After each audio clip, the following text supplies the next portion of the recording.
Hey guys, so apparently Mark Zuckerberg, owner of Facebook and Instagram, the parent company Meta, just dropped a huge bombshell. He dropped a huge nuke on everybody today, and I wanted to check that out because there's some huge major policy changes coming to Meta.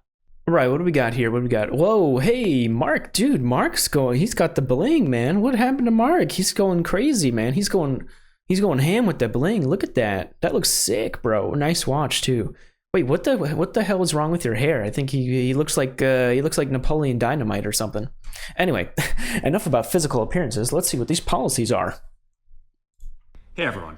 Hi. I want to talk about something important today because it's time to get back to our roots around free expression on Facebook and Instagram. I started building social media to give people a voice. I gave a speech at Georgetown 5 years ago about the importance of protecting free expression, and I still believe this today. But a lot has happened over the last several years.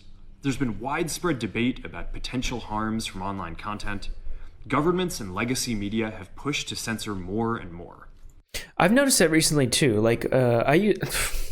I'm 27 years old, but I still use Facebook. I know, I'm a boomer, right? Yeah, I use Facebook and Instagram all the time. But whenever I open up Facebook in particular, it's completely weird. Like the way the algorithm works, I don't know. I'm a YouTube guy, so I don't know how the Facebook algorithm works, but it always shows me some weird crap that I'm not interested in, or something that I want to find is like not there, like it's censored.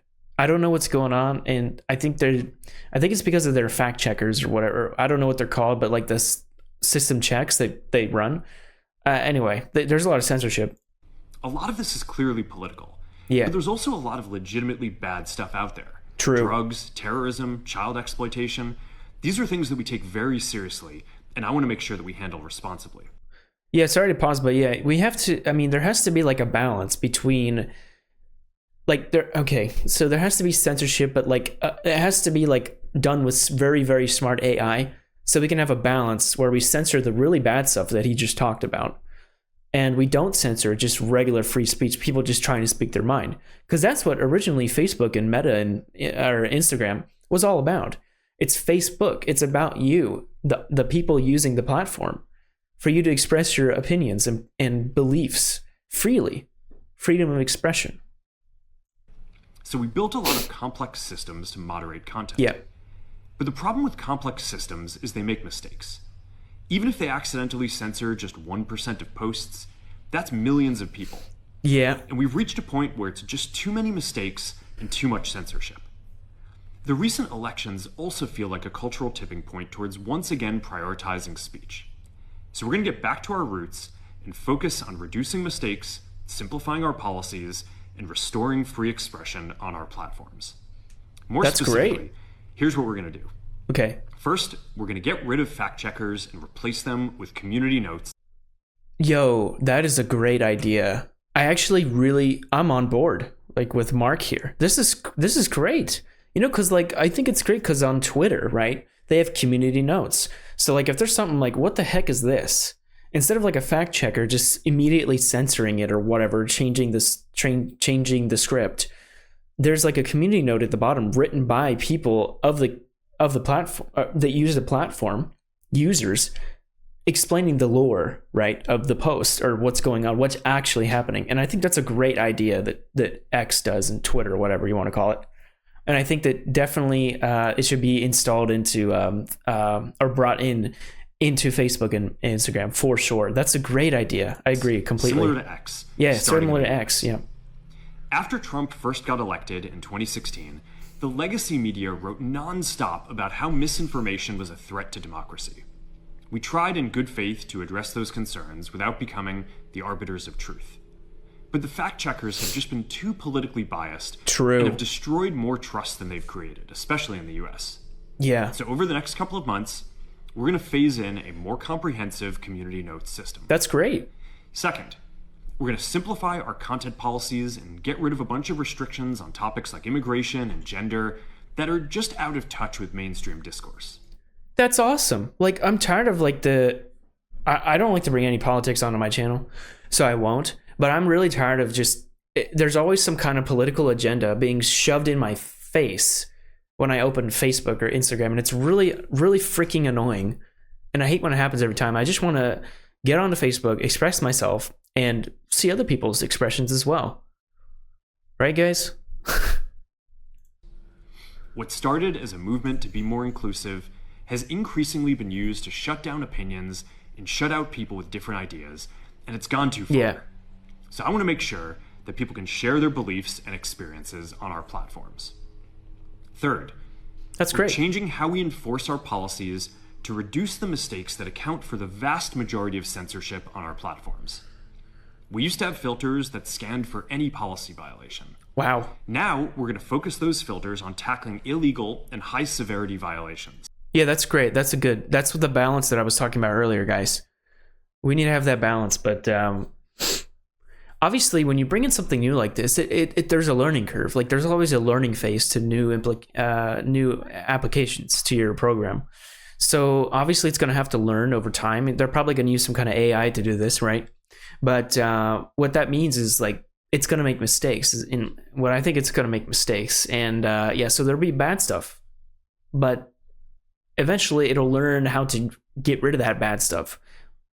In the meantime, it might be a little bit crazy at first, right? But that's just what happens. That's what you got to do. And for lower severity violations, we're going to rely on someone reporting an issue before we take action.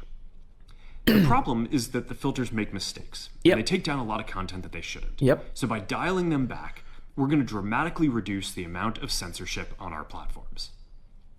We're also going to tune our content filters to require much higher confidence before taking down content. The reality is that this is a trade-off. Yeah. It means we're going to catch less bad stuff. That's what I was saying. We'll also reduce the number of innocent people's posts and accounts but that's the good that we part. accidentally take down. There's always going to be a trade-off. Like there's going to be a trade-off to everything. There's always it's a double-edged sword, right?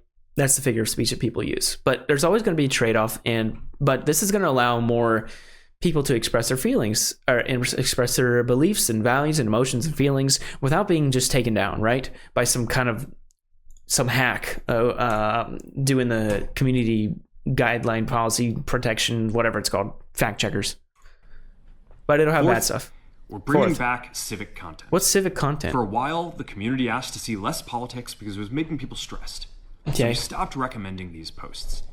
But it feels like we're in a new era now, and we're starting to get feedback that people want to see this content again. Okay. So we're going to start phasing this back into Facebook, Instagram, and Threads while working to keep the communities friendly and positive. Fifth, we're going to move our trust and safety and content moderation teams out of California, and our US-based content review is going to be based in Texas. Ooh, wow. Okay. This dude, Mark, he's really going all out, isn't he? So they were in California, which is in my understanding, a predominantly liberal state on the left or whatever. But now they're going to Texas, which is like very different. So that should be really interesting. I think that was a good move by Zuck. We work to promote free expression. I think that it will help us build trust to do this work in places where there is less concern about the bias of our teams. That's good. Finally, we're going to work with President Trump to push back on governments around the world that are going after American companies and pushing to censor more. The US has the strongest constitutional protections for free expression in the world. Yeah. Europe has an ever-increasing number of laws institutionalizing censorship and making it difficult to build anything innovative there. Latin American countries have secret courts that can order companies to quietly take things down. China has censored our apps from even working in the country. The only way that we can push... I feel bad for China because like you can't even use YouTube there. Like the people are nothing wrong with the people, but it's the stupid government that's like you can't even use YouTube without a VPN there apparently. Really high censorship. It's crazy. Pushback on this global trend is with the support of the US government. You got to have the government support. And that's why it's been so difficult over the past 4 years when even the US government has pushed for censorship.